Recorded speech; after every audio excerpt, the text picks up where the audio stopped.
Mnabatiza kwa jina la Baba na la Mwana na Roho Mtakatifu. Watu wengine mpaka walifika hatua ya kuhama makanisa kwa hilo tu. Sasa hawakujua aliyesema tubatize kwa jina la Baba na Mwana na Roho Mtakatifu ni nani. Yesu mwenyewe ndio amesema. Na Paulo kama aliamuru watu wabatize kwa jina la Yesu, alikuwa na sababu. Lakini kwa sababu ya neno kutokuwa na nafasi, wengine wakaenda mpaka kwa Abrahamu kule. Wametodisa wafundishi vizuri, wanadanganya. Neno la Mungu halina nafasi katika moyo. Ukiambia vijana tujifunze neno, vile vya wazee vinakuwa vile vinaleta. Ukijifunza neno ndio vya wazee, kwani hautazeeka. Utajifunza ukiwa mzee. Wakati ndio huu ambao bado akili zako liko vizuri. Ukijiandaa vizuri, kile ambacho uliishi leo ndio matokeo ya kesho yako. Bwana Yesu asifiwe sana. Bwana Yesu asifiwe sana. Kwa hiyo ukidumu katika mafundisho ya neno la Mungu, mtu hawezi kukuteka mateka. Akija akitaka kukudanganya na neno kupitia neno, imeandikwa, unamwambia haijaandikwa kwa sababu ya hiyo. Utamwambia haijaandikwa kwa sababu ya hiyo, kwa sababu neno la Mungu linakaa ndani ya moyo wako. Kwa hiyo nakwambia tena, mtu asikufanya mateka. Utasoma kwenye Injili ya Yohana sura ya 8 mstari wa 31 na ule wa 32. Tano ni kujiepusha na roho ya udanganyifu. Dunia imejaa mafundisho mengi ya udanganyifu. Kutokuwa mateka ni kujiepusha na hiyo roho ya udanganyifu. Siku hizi walimu wengi wanafundisha watu habari ya mafanikio. Toa utabarikiwa. Toa utabarikiwa. Sasa utabarikiwaje na hujatubu dhambi? Ili waambie mtu toa utabarikiwa, mwelekeze kwanza apate kuachana na dhambi, ndio utakuja kumwambia huko toa utabarikiwa. Lakini kwa makanisa mengi wanaambia watu toa na watu wanatoa. Sawa, utatoa. Lakini je, kiisha kutoa kwako matokeo yatakuwa yapi? Na mtu anapokuambia toa utabarikiwa, haja kuambia habari za kutubu dhambi, huyu ni muuaji. Hajataka mafanikio yako. Anayetaka mafanikio yako ni yule anayekuelekeza wewe kutoa, lakini pia anakufundisha na kutubu dhambi. Maana kule kutubu ambapo unaenda kuachana na dhambi, ndiposa utakapofika mbinguni ile sadaka yako sasa itakuwa na faida. Lakini ukielekezwa kutoa tu, mwisho wa yote Yesu anakuambia nilikuwa sikujua, utakuwa na faida gani? Watu watasema yule ni mtoaji, lakini Yesu anasema nilikuwa sijui anachokifanya. Kwa hiyo mafundisho ya udanganyifu yanaelekeza watu kwa mambo laini. Anakuambia na haka kengine sio shida bwana. Hii shida. Basi wamezidi, lakini andaa sadaka yako. Huku kwanza ukitengeneza maisha yako, uwe na uhusiano mzuri na Yesu, ndio ufanye mambo mengine. Bwana Yesu asifiwe sana. Bwana Yesu asifiwe sana. Hizi roho za udanganyifu zinaambia watu ya kwamba Mungu haangalii mwili, Mungu anaangalia roho.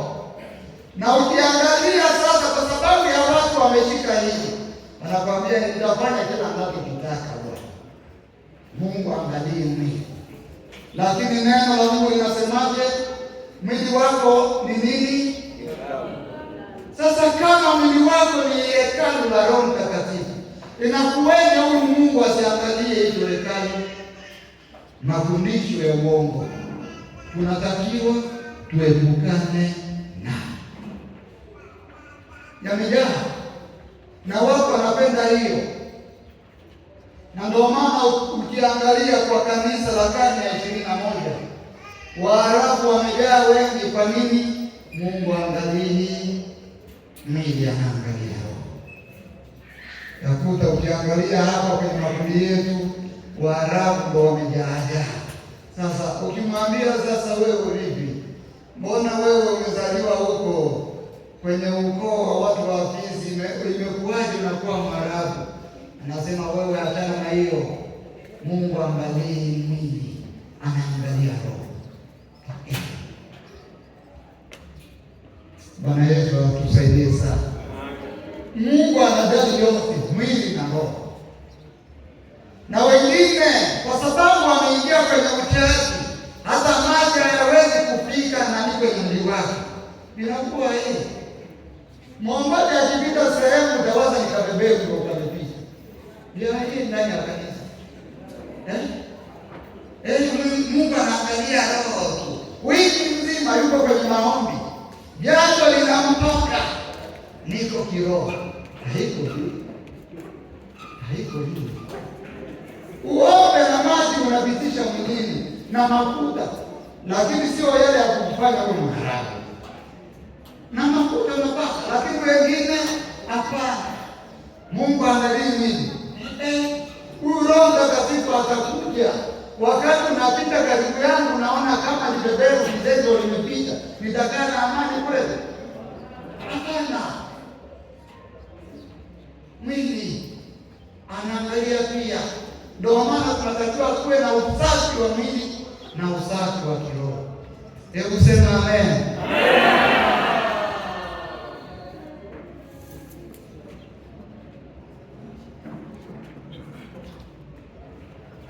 Sababu ya mwisho ni kulinda usalama wa kiroho na wokovu. Wokovu ambao tumekwenda kupokea kwa Kristo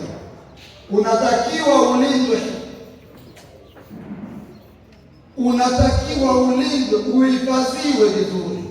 Sasa kama hatutalinda huu wokovu, tutaingia kwenye hatari kubwa. Tutatekwa, na kiisha kutekwa, matokeo yatakuwa wapi? Tutakuwa watumwa, kizazi nenda kizazi rudi. Sasa kwa kulinda huu wokovu, ili tupate kusimama vizuri, ni lazima huu wokovu upate kulindwa kwa usalama wa kiroho na usalama wa wokovu wenyewe, ili tusiwe mateka. Maana tukiwa mateka hatutafanya mapenzi ya Mungu, lakini tutafanya mapenzi ya yule aliyetuteka. Bwana Yesu atusaidie sana. Ndio maana neno linatuambia mtu asikufanye mateka. Mwambie tena, mtu asikufanye mateka. Mwamshe vizuri kabisa, mtu asikufanye mateka. Bwana Yesu asifiwe sana. Tuangalie neno letu la pili, hali ya mtu aliye mateka. Kwa kuchunguza hali ya mtu aliye mateka, inawezekana au inaweza kuonekana katika nyanja kuu tatu: kimwili, kiroho na kijamii. Kwa hiyo mtu huyu anakuwa ni mwenye kufungwa, anakuwa ni mtu ambaye haenendi sawasawa na kusudi la Mungu. Kwa hiyo anatenda kulingana na kile ambacho yule aliyemteka anamwelekeza. Sasa tuangalie sasa hali ya mtu aliye mateka kiroho. Dalili zinazoonyesha ya kwamba huyu ameshatekwa, anaishi katika dhambi bila toba. Leo yuko dhambini, kesho dhambini, kesho kutwa dhambini, na roho yake alimwambia kwamba umeshaenda mbali, hana toba. Ni dalili ya kwanza. Kwa hiyo yeye dhambi kwake ni kama wale wala nyama choma, akishazoea kila siku asipokula ni kama anadaiwa. Vijana wanaotumia nyama za nguruwe akipitisha siku mbili anaanza hakuna ishu. Wengine wanasema nimesoma bwana, wanaenda. Na ndivyo anavyokuwa mtu ambaye anaishi katika hali ya kuwa mateka. Toba haiko kabisa katika moyo wake. Kwa hiyo yeye anaishi maisha ya dhambi. Dhambi inamtawala. Ukimuona tu unaona dhambi. Hofu ya Mungu mbali na yeye. Hiyo ni dalili ya kwanza. Dalili ya pili, haugui kiroho. Haugui kiroho. Yaani hana muda wa maombi, neno, ibada. Haya mambo kwake yeye ni taabu. Roho yake yeye inamwelekeza katika dhambi tu. Akitenda dhambi ataridhika na anajitaka. Na ufanye huko. Sawa, anajitaka kwa ajili ya dhambi. Kwa sababu ndo yamekuwa maisha yake. Lakini pia hana hofu wala mashaka. Huyu ana hofu, mashaka na kukata tamaa.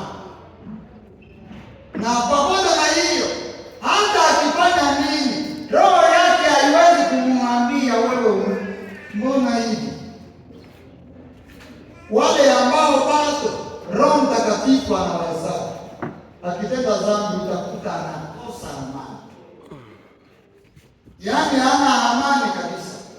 Yaani ukiwa katika hali hiyo bado unahesabiwa na Mungu.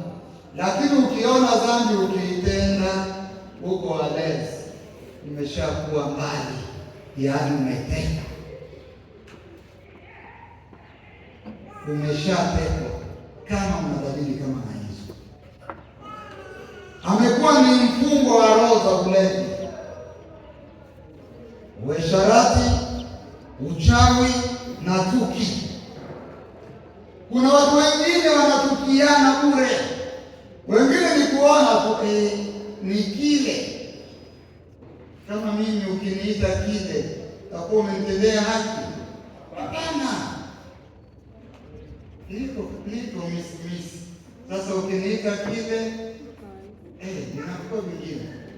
Roho za tuki utakuta, yule sipendaki hata kumwona.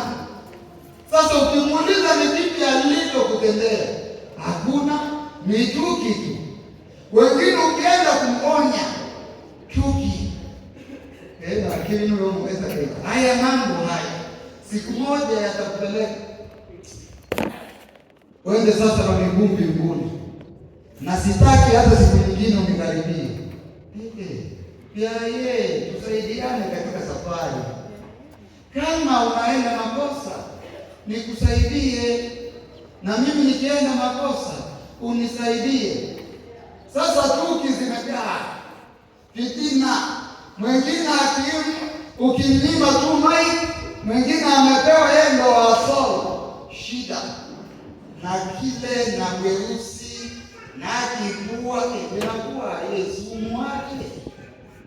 Mungu ndo amempa. Lakini kulingana na karama tulizopewa, tuki zinazaliwa katikati yetu.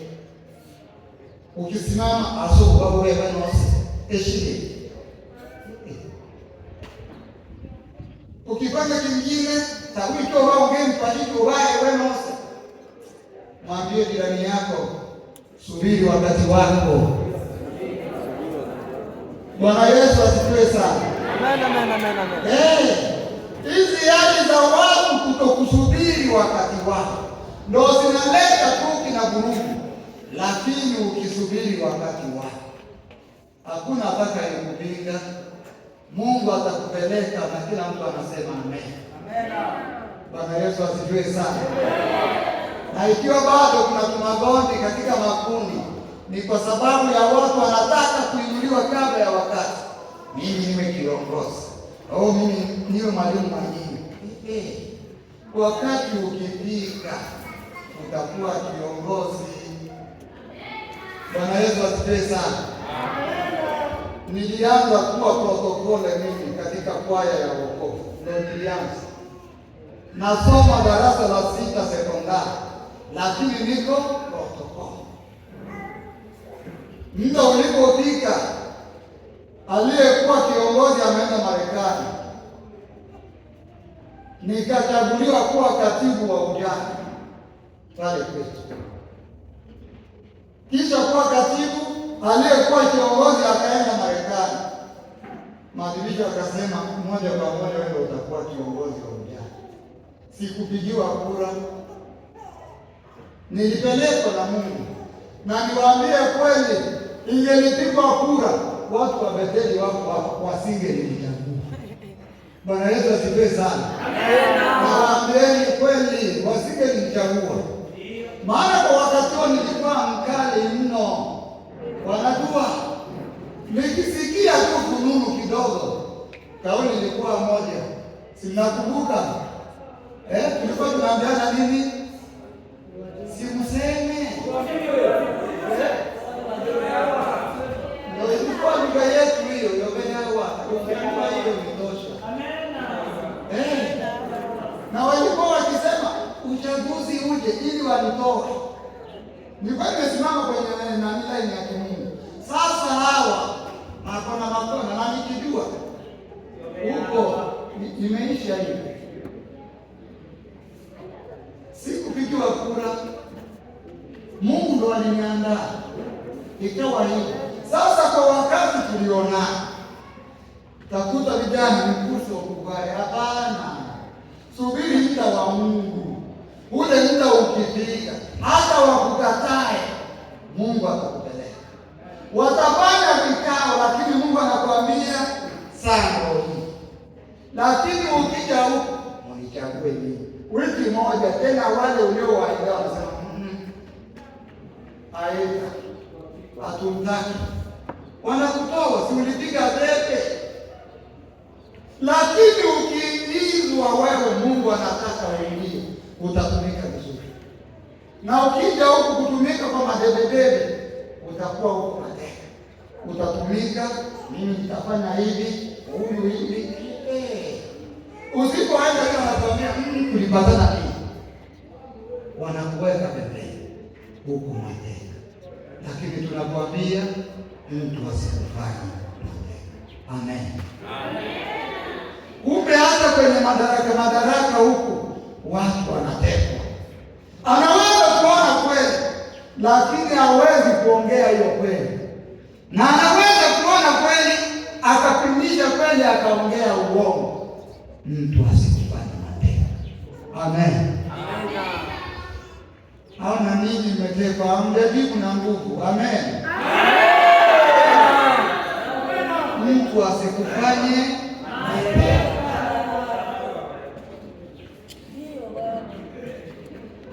Dalili ya mwisho ya mtu huyu, anakuwa hana uhakika wa wokovu. Yeye na wokovu hana uhakika. Ukimwita wewe Mkristo, anasema ndio kukanisa vile. Sawa? Wewe mwimbaji, inakuwa na huko kunyumba ya waimbaji ila kukanisa. Huko mwimbaji kila sehemu. Ndio maana mwimbaji anasema mimi Mkristo katika yote. Anaendelea kusema ya kwamba mimi Mkristo mpaka kufa. Lakini wengine wana hofu ya wokovu wao. Wakifika sehemu anasema sitaki wajue kama mimi ni Mkristo. Basi endelea kuishi hivyo. Matokeo ya mtu huyu ambaye ametekwa kiroho, anaishi bila mwelekeo, yuko mbali na kusudi la Mungu, anaweza kudanganywa kirahisi na mafundisho ya uongo. Anaishi bila mwelekeo, yuko mbali na kusudi la Mungu, anaweza kudanganywa kirahisi na mafundisho ya uongo.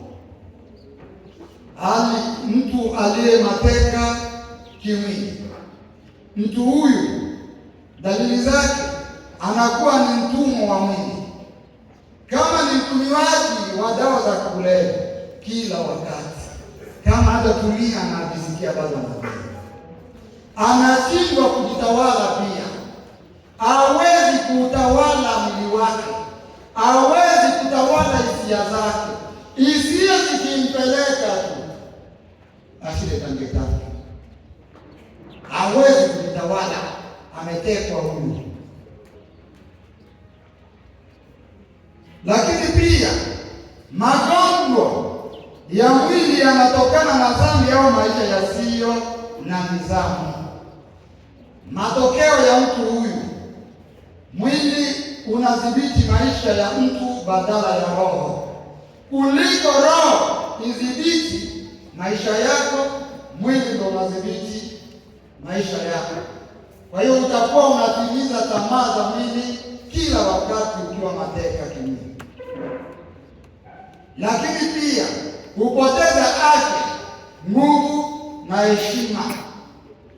Hamjaona katika jamii zetu, mtu anaweza kuwa mzee, lakini mkiwa kwenye maneno anasema mwacheni huyo, ni wa hivyo tu. Lakini mwingine akawa ni mdogo, anasema hatujamuona fulani, tumsubiri. Heshima yako inategemeana na vile unavyojikamata wewe. Hata katika kanisa unaweza ukawa mdogo, lakini ukijiweka kwa nafasi yako na hekima ya Mungu ikiwa ndani yako, wazee anasema hapana, tusubiri neno kutoka kwa fulani, na utaongea. Bwana Yesu asifiwe sana. Anayekuheshimisha ni Mungu, kwa sababu hujateka. Mateka kijamii, dalili zake, anaishi katika mazingira ya kunyanyaswa, ana hofu au udhibiti wa wengine.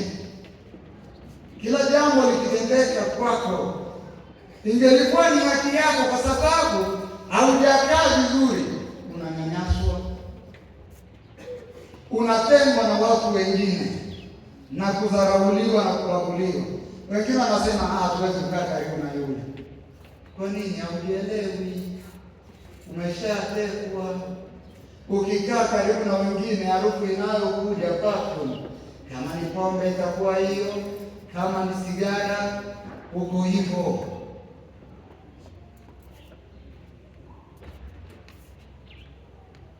Unabaguliwa kabisa, hakuna mtu akutaka kukaribia. Lakini pia mtu huyu anashindwa kujiamini na hawezi kushiriki kikamilifu katika masuala ya kijamii. Yuko mbali kabisa, hata angeliweza kutoa mchango hawezi kutoa. Kwa nini? Ameteka. Matokeo ya mtu huyu, hana mchango katika jamii. Matokeo mengine, anakuwa na msongo wa mawazo, huzuni na hasira zisizoisha. Takuta kwa miaka 18, miaka 20 na kidogo, pressure. Muulize hiyo pressure ilitoka wapi? Hali ya maisha aliyoamua. Umuhimu wa kukimbia kuwa mateka. Umuhimu wa kukimbia kuwa mateka. Huu umuhimu wa kukimbia kuwa mateka ni mkubwa katika maisha ya kiroho na maisha ya kiroho na wokovu wa mtu.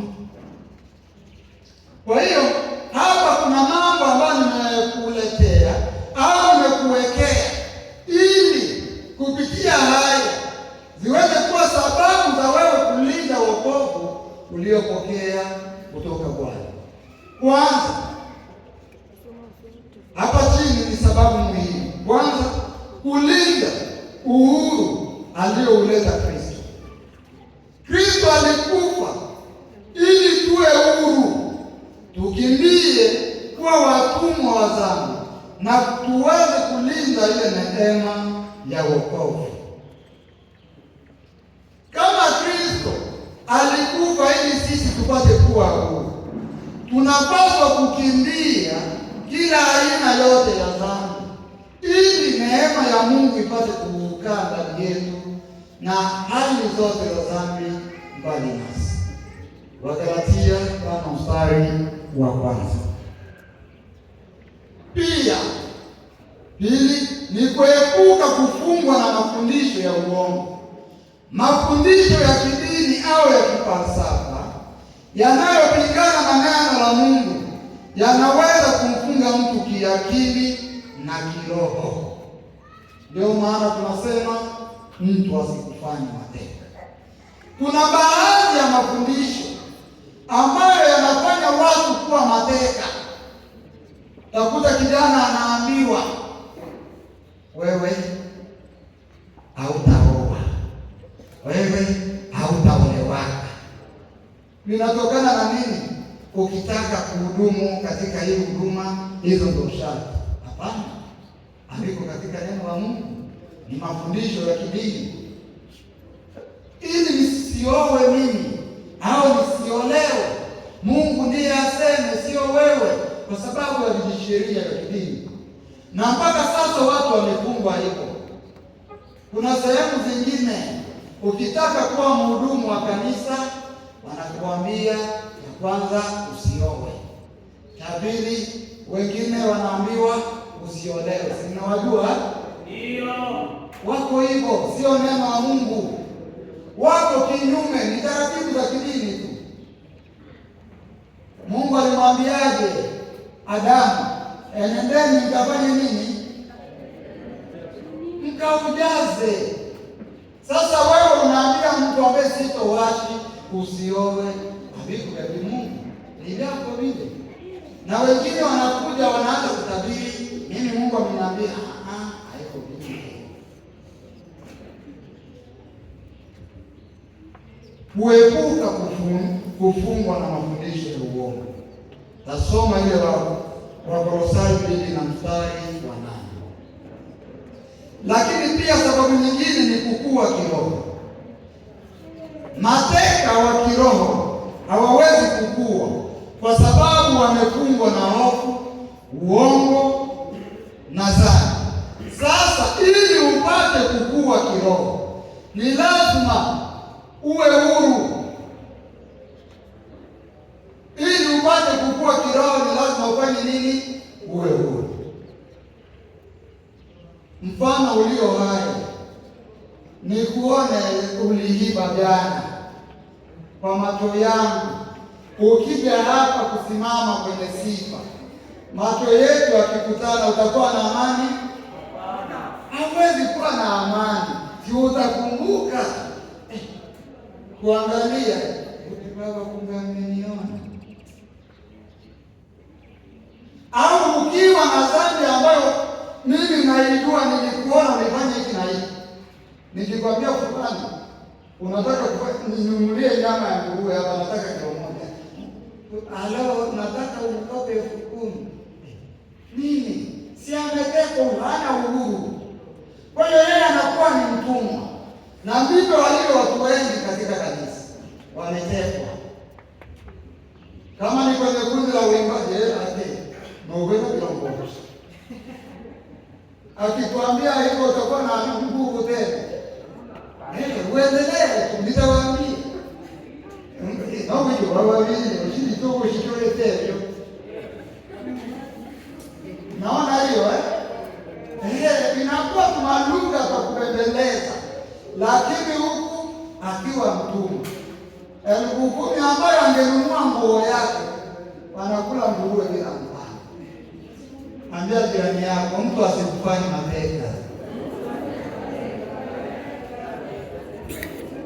Bwana Yesu asifiwe sana. Mtu asikufanye mateka. Ukitaka kukua kiroho, ukimbie kuwa mateka. Na kukimbia kuwa mateka ni kutubu dhambi tu, hakuna kingine. Unajiweka huru, unasema nilifanya hiki, nilifanya hiki. Sasa ukishasema hivyo, huyo akija, usiponunua na mapesa, nenda upenda. anaanza kujiuliza, ninakupa hii sasa leo, nenda na kuambia Mungu, kwa nini huko? Lakini ikiwa umefungwa, unatembea kama kobe, mtu asikufanya matendo. Amen. Bwana Yesu asifiwe sana. Amen. Ukimbie kabisa hiyo.